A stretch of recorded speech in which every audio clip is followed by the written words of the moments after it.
Now here's where you see there's the art of the unicorn. Now when this movie came out in theaters, this movie is actually a box office bomb. It actually didn't do very well at the box office. It was pretty much a flop for Universal. Now it was released by 20th Century Fox, whom now Universal, I think Universal allegedly at the time Universal didn't really have a whole lot of faith in this movie. They gave out a marketing campaign hoping it would appeal to kids. But then it came out and it was kind of viewed as possibly a little too dark for kids, even though it was kind of being sold for kids.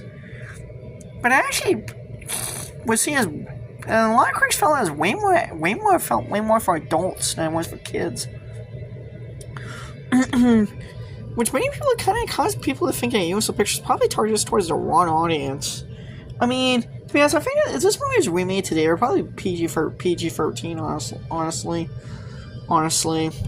Now, this came out 1 year after the launch of the after the MPA had launched, after the creation of the establishment of the PG-13 rating. So, I mean, I guess this movie could have easily gotten a PG-13 rating, but PG rating at the time for fantasy blockbusters was actually the norm back in the day.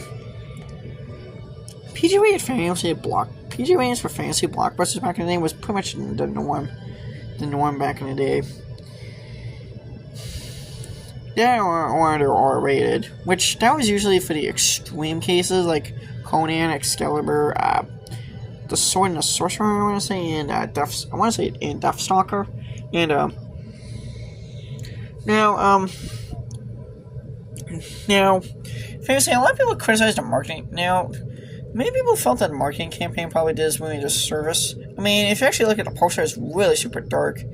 I mean, it does kind of deal with the kind of theme of darkness. But this now, internationally, the movie did somewhat better internationally. But I don't think its full international numbers have ever been officially released online, as to how much it made internationally compared to its domestic gross. Now I think its worldwide gross was only 50 points. I think it was only 15 point something million. So this movie's to-date direct release got its lowest grossing film at the box office. It's the lowest grossing film he's ever made, up until the release of G.I. Jane. So now here's where it is.